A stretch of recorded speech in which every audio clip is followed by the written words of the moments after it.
maintenance-free satisfaction. So, when installing our doors, the following sequence will help you every step of the way. Let's get started. It's wise to make sure you protect your doors on site, so only remove the packaging on the day you intend to install. Check before you start that you have all the components you need. Every set includes one top and bottom track and left and right jamb. The components box, however, is bespoke to your order, so follow the checklist provided. Now, make sure you have the correct tools. A list is identified in the installation guide provided. There are no special tools required. It is also vital that you obtain a range of frame packers of different thicknesses. It's always very important to start with a level threshold. If the threshold is not level, lay the bottom track into position and insert the correct frame packers, spaced at a maximum of 500 mm apart along the length of the track until level. Once the track is level, remove and secure the frame packers into position using silicone sealant. Now, evenly space the jamb packers along the length of the jamb and fix into place using small screws positioned beneath each packer. Next, lay out the complete frame, making sure all manufacturer's labels face upwards. Connect the jambs to the track using the 4 pre-installed connectors. Taking care to keep the frame as square as possible, lift it into the aperture and insert frame packers into both top corners between the top track and lintel to retain the frame in position. Again, using frame packers, centralize the bottom track in the aperture.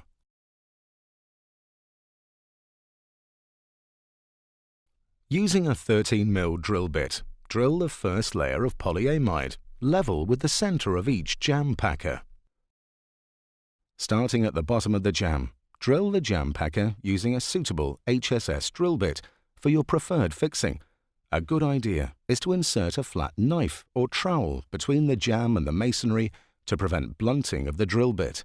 Then, using a masonry drill bit to drill the correct size for your preferred fixing, drill through the previously drilled hole into the masonry. Packing the jamb level with the end of the bottom track, insert your preferred frame fixing. Then, level vertically the jamb and install the top fixing. Making sure the jamb is not bowed, install the remaining fixings. Finally, check for straightness and level again. Repeat this process with the remaining jamb.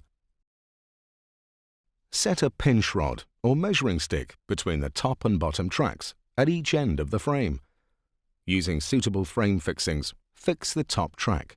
Use your pinch rod or measuring stick to ensure the top track remains parallel to the bottom track. The top track fixings must be at either end, as well as at each door joint. Now, fix the bottom track, mirroring the fixing positions on the top track. Before inserting the fixing, apply silicone sealant into the drilled hole to create a waterproof seal. Then, recheck level.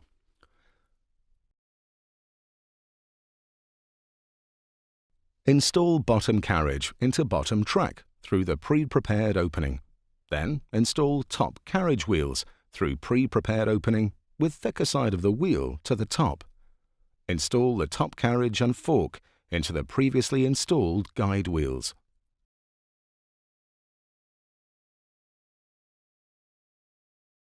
The position of each door in the set is clearly identified by a pre-adhered label on the outside sash.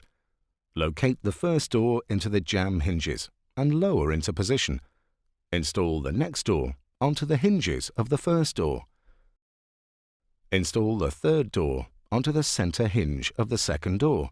Stabilize the door using a suitable screwdriver inserted into top hinge. Slightly lift the second and third doors and locate the bottom carriage assembly over the bottom hinge and insert retaining pin supplied. Tap the pin into place whilst carefully aligning hinge and fork together. Remove screwdriver from top hinge and locate top carriage assembly in the same way. Once the pins are inserted, install the remaining screws into the pins and tighten. Repeat the previous steps for the remaining doors. Close the lead door onto its latch, being careful it doesn't catch as it passes the keeps.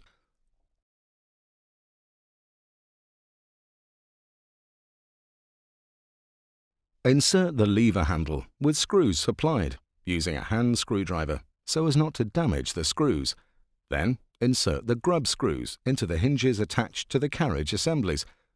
Only one per assembly is necessary. If the doors open outwards, fit the supplied D handle around the hinge above the slave handle.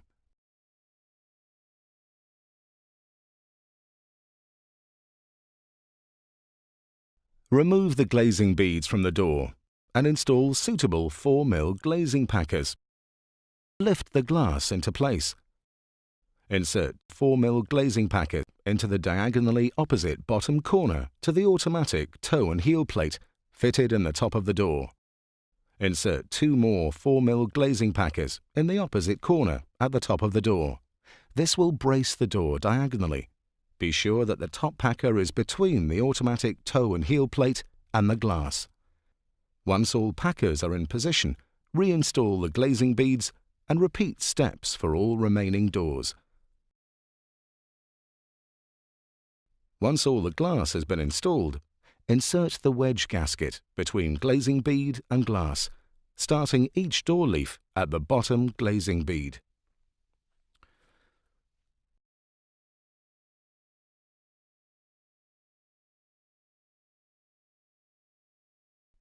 At this stage, it's important to make sure the toe and heel of each door is correct, so all doors sit level. If adjustment is necessary, insert a 4mm Allen key into the top of the door and rotate clockwise until the desired level is obtained. If no adjustment is required, turn the toe and heel adjuster clockwise until the plate inside the glazing chamber is tight to the top of the glass. This will help prevent the doors settling over time. Check the gap between the edge of the lead door and its closing style. There should be an even 3mm from bottom to top. Should adjustment be required, open the doors, remove the center fixings of one jamb, and repack top and bottom of the jamb, in or out, to suit. Once adjustments have been made, insert center fixings. Starting with the doors completely open, check the level of the top track, observing the center pin in the top carriage guide wheel. This should protrude approximately 1mm through the center of the wheel and stay consistent as the doors are closed along the length of the track.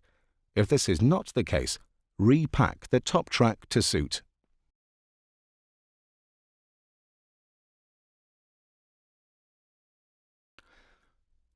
Position the two halves of the keep between the lead door and its adjoining door so that the lever handle does not come into contact with the adjoining door. Use a pencil to mark this position.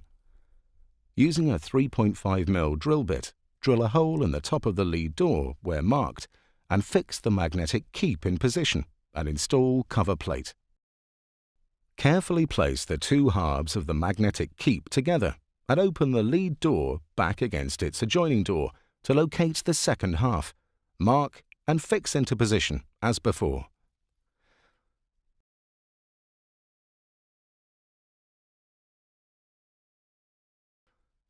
Install all the hinge plugs provided into the top and bottom of all the remaining hinges. Insert the screw caps provided into the fork pins on the top and bottom carriage assemblies. Insert the fixing plugs provided into the 13mm holes drilled in the jambs. Finally, we recommend expanding foam is used in all four sides of the outer frame. Your origin doors are now correctly installed. Before using, please refer to the